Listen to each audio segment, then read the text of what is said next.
schmaltzy, and that's when it really starts to take off and work. And it's actually funny, and that's the thing. Well, it's actually such funny. a contrast to the last movie. I mean, even like, you know, what we saw last night, Tower Heist, but especially like to the last movie, where the last movie just felt like they didn't try. They just didn't really try with the writing in the second movie. And it bothered me so much that they got Neil Patrick Harris, who showed up to work and yet didn't have anything for him to do other than just like, hey, look, we got Neil Patrick Harris. And that's about it. But this time, they like, wow, they really sat down and wrote a lot of funny stuff. And it gets wild. And you know, yeah, there's some racist jokes that you like, oh, man, that's wrong. But while you're laughing, and they didn't spend a lot. I mean, there's some nasty jokes, but yet they didn't spend a lot of time. They didn't fetishize them. They were like, the thing is, for a Christmas movie, I mean, throwing that into the mix where I'm like, seeing the trailer, I'm like, okay, this better be good because I'm cringing already at this whole Christmas premise just to throw it out there because it's like, well, what else are we gonna do? Harold and Kumar go fucking buy a toilet? What can we do? But they actually took this premise and made it fun and really made. I mean, it's fucking November right now. I am in no hurry to get to fucking Christmas just yet. It was bad enough I had to deal with it during Halloween, but I'm like, I can't wait for it to be Christmas because, you know, it's like the whole spirit of just a fun, crazy adventure, fucking around with Christmas trees. It made me think of like fun Christmas movies. I felt the exact same way. It made me think about fun Christmas movies like the National Lampoon fucking Christmas. Y'all know how fucked up y'all sound right now. It's like, man, you know, holiday cheer. Fuck all that. Christmas is cocaine. You know, getting babies fucked up, shooting Santa Claus. Yeah. Now that's the Christmas spirit right tell you, there. this movie got me ready to set some red to some green, if you know what I'm talking about. Yeah, I definitely will be I don't know throwing what your snowman is made of. Cocaine, that's what it's made of. I will definitely be throwing some bags of cocaine up in the air and shooting them with shotguns and have them rain down on all my friends during a party. Tell you what, Frost, you better not walk in here. I'll snip the hell out that son of a bitch. What are you doing? Happy Let me get that carrot stuck in my nose. I know. I got 2 colds in each nostril. Which reminds me, one of the things I really liked about this film was that when it's going absurd, it knows not to take its joke too far. A lot of movies will take some of these bits and they'll start off, you're like, oh, it's funny, they're insinuating this situation, but then they just won't let it go and they keep going long past its sell-by date. And this one cuts it off early, each one of those. It figures its audience is smart enough. Okay, they got it. Let's move absolutely along. right. You're absolutely right because, you know, looking at the trailers for this, those trailers just scream like, okay, here's some. We're going to show you the lamest part of these jokes, right? And boy, we're going to let you know this is what you're going to see. And that trailer is so misleading. You think so? Because the trailer is what made me want to see it. Really? Yes. Oh, it made me cringe like a motherfucker. When I saw this trailer, look, I hated that last Harold and Kumar movie. The first one, I'm just like, I don't like it, but there's some things in here that there's a clever idea that pops up every now and then, maybe twice, and I got to chuckle. Not really, you know, I can get one big laugh in that movie. It's just not the movie for me. I admit that. Second one, I despised. And this movie suffers from what all these movies have suffered from, really. I mean, I don't know if suffer is the right word. It's just what I saw wrong with is what I saw wrong with those movies. But the thing about the trailer, when I saw it, I was like, okay, finally, this is the movie where they have just gone so crazy with it. And they seem more playful. When I saw what they were doing with the 3D and some of the stuff that they were just being, you know, even being self-referential about. Breaking the fourth wall. Yeah. I was like, this is the movie where it just seems like it's by being playful, I mean, it's a little more clever than in its silliness, because what I had a problem with the other movies, and what I have a problem here, is that there were just times when those movies were just being, they were relying too much on being vulgar. Mm-hmm. You know, they were just throwing in a nasty joke or showing you something dirty just to get a snicker out of you. And I'm not 13, 15 years old, so it wasn't, I'm not a stoner, so it just went over, you know, I was gonna say go over my head. wait, under. Yeah, but it went under my balls. But, you know, and that's what I had a problem with in this movie. I agree with Cyrus before he even came in. He's like, for every joke that just hit, there was something in there where they felt obligated, because it's a Harold and Kumar movie, to just, you know, ram in a dirty, vulgar joke. And I don't mind that. I just don't think it worked all the time. No, it didn't, because they felt, you know. But as he was saying, I was like, you know, but the ones that did hit, I got such a kick out of, and I was laughing so hard and smiling through the made whole up movie. for the made up. It balanced itself out well. Because you're right. Because I mean, those the ones that were trying to get too vulgar, they did feel crowbarred in. I mean, they really did. I mean, it's like, okay, they may have had like a list of things that we just had to do to just make somebody go, oh fuck, and they threw them in there. Every so often says, "Don't forget your audience." Right, fine. I'll put this one in just for you. Where it's like the writer's like, come on, it's like, come on, man, we did this shit in the last movie and it didn't work. Now, do you remember who the guys I'm talking about? No, no. Oh, you mean Thomas Lennon from Reno 911? Now he's the father of the baby. Yeah, and that and see that there are certain things in here that are vulgar, and I'm gonna tell you right now.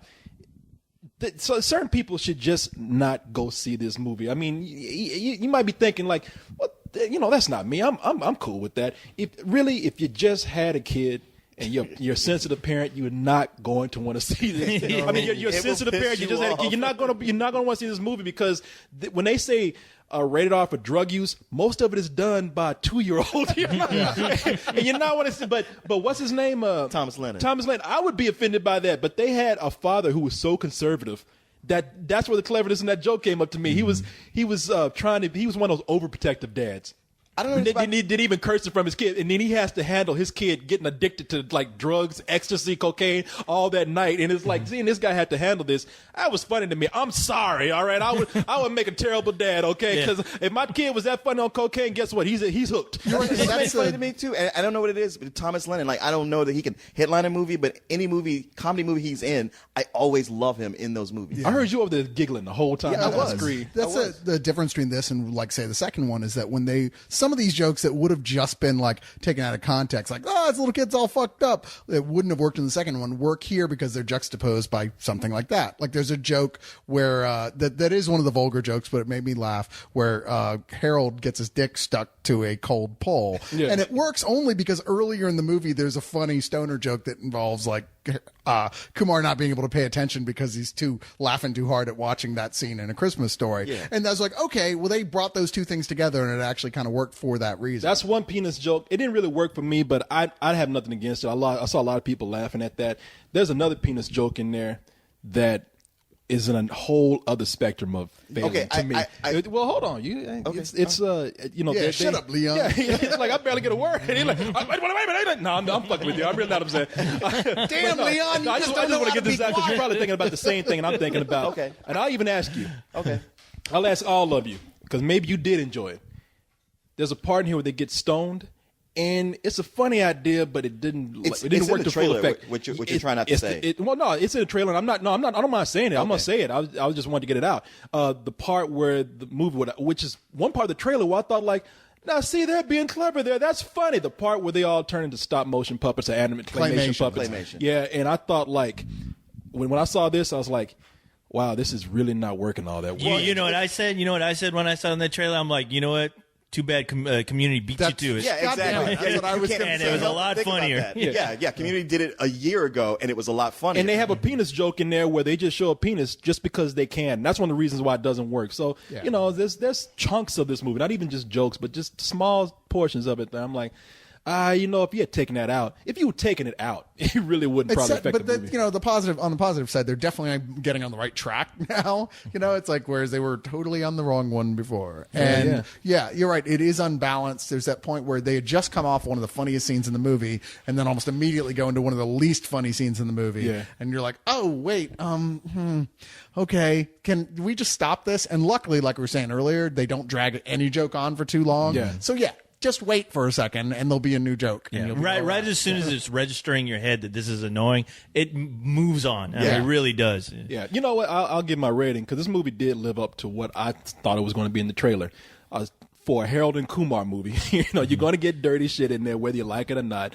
It is a Harold and Kumar movie. They have their fans they have to please, but they did bring in some new people like me who was not a fan of this series franchise. Trilogy, whatever you want to call it, at all. I think they've grown up a little bit as much as you can with a juvenile comedy such as this, and I give it a low matinee. This was a huge surprise for me because I had no love for Harold and Kumar. I mean, then that only made me like really want to look forward to the next movie, but also just like, wow, now I can be ready for Christmas, because I was bumming out about like co-host said, like just sick of this shit. It's like, you know what? Yeah, this will be fun. It's certainly not perfect, and I thought it was really strong. The claymation segment, not so much, but then it came right out of it right into some good stuff. The Neil Patrick Harris stuff, wow, some of the best scenes in comedy movies for the whole year. Overall, I give it a low full price. I was thoroughly entertained. And, even though there's some clunkers, the ratio of the good jokes is very high. Yeah, no, that's pretty much true. I felt like the biggest problem is that it just took me so long to warm up to it. I mean, it was probably about 30 minutes before I was really like, okay, I'm admitting this is much better than the previous two. I think part of that is that ultimately, even with, what did work, it's all aimed at a age group and a mental age group that is much younger than we are. But there's that point that you just kind of give in and just go with it and go, you know what, this actually is working for that. I do, honestly, every bit of me wishes that I had gotten high before I went in, like I was telling myself I probably should, so I could be that guy in the cruise. And let me tell you, it's good that way. But that's definitely the intent here. The Neil Patrick Harris stuff, it's like maybe 5 minutes in the movie, but that's one of the funniest sequences I've seen in anything all year. It's that guy, he's so fucking funny in this that he actually adds probably a whole star to the rating alone. But even so, I give it a steady matinee. Okay. I think it's fun. If you hate this kind of thing, like you have no doubt at all, you're probably not gonna like this one either. But then again, maybe. Yeah, well, with Harold and Kumar too, I really felt like I avoided a car wreck, because, like I said, it was Harold and Kumar was one of those films that I knew a lot of people didn't see. So whenever I had a chance to turn on somebody to it and they actually liked it, I was like, fuck yeah, that's cool. Watching this though, not watching part two, I was like, wow, this is like a natural good progression with these guys and where they're headed. And the comedy worked when the comedy needed to work, it worked. But yeah, like with the claymation, that was like the only thing that I really felt like fell flat. But I do like the fact that you guys are absolutely right. It doesn't linger on those fucking bad jokes. And when Neil Patrick Harris hits the fucking screen, I mean, how much more can we suck this guy's dick? I mean, this guy. For him, a lot. Yeah. I'm sure he'd say, keep going. Yeah. Well, I don't know. We've been doing so much, he might go, okay, that's enough, boy. Well, I'll keep going because he fucking deserved it. I mean, honestly, the movie for me was a matinee. Him alone in his segment was a fucking better than sex. But like I said, I enjoyed the hell out of this movie. And not only was it just a fun Harold and Kumar movie, it was a fun Christmas movie. I mean, it's one of those movies I'll be popping in with. I mean, what else? Fucking Christmas Story and fucking Brokeback Mountain. Oh God! If only they could have made a Christmas version of that. I'd be all over it. But along with this and National Lampoon's Christmas Vacation. Hey, so you want to know who this guy is? Who? Okay, there's a guy in this movie. He's brought in as part of Danny Trejo's family. He's the guy on the crutches. Oh, no, I don't know who that is. Do you know who that guy is? Are you telling me he's one of the brothers from Breaking Bad? No. Damn it. He's the puppy man. Oh, you guys were just talking about? He's the guy that's terrified of puppies. That's the fucking guy? That's the same guy. I'm not lying to you. Holy that is shit. the same fucking guy, man. Wow. Sure. All right. I'm positive the guy has a tattoo. He looks like a Mexican Mike Tyson. How many of those do you know? Yeah, that is how you got that tattoo him. on the side of his face. Okay. All right. I don't even know what the hell's going on. No, you don't. There's a guy on Animal Planet. People. Okay, I only heard about it because y'all were talking about it on Let's Do This. I'll tell you what, look this up, because I don't know if it makes me either believe oh man, this guy's phobia of puppies has made him famous, or this guy's fucking acting. He ain't scared of puppies. On Animal Planet, they have a show called My Scariest Animal Phobias or whatever. I don't know. But this guy, they bring in this guy who's an ex-con. Guy's huge, scary looking guy, tattoos on his face, on his arms.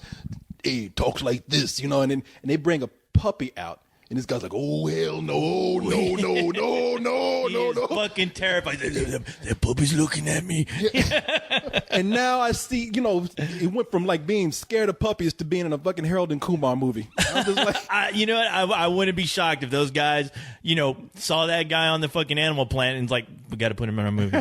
just so Corey and Coles can make it.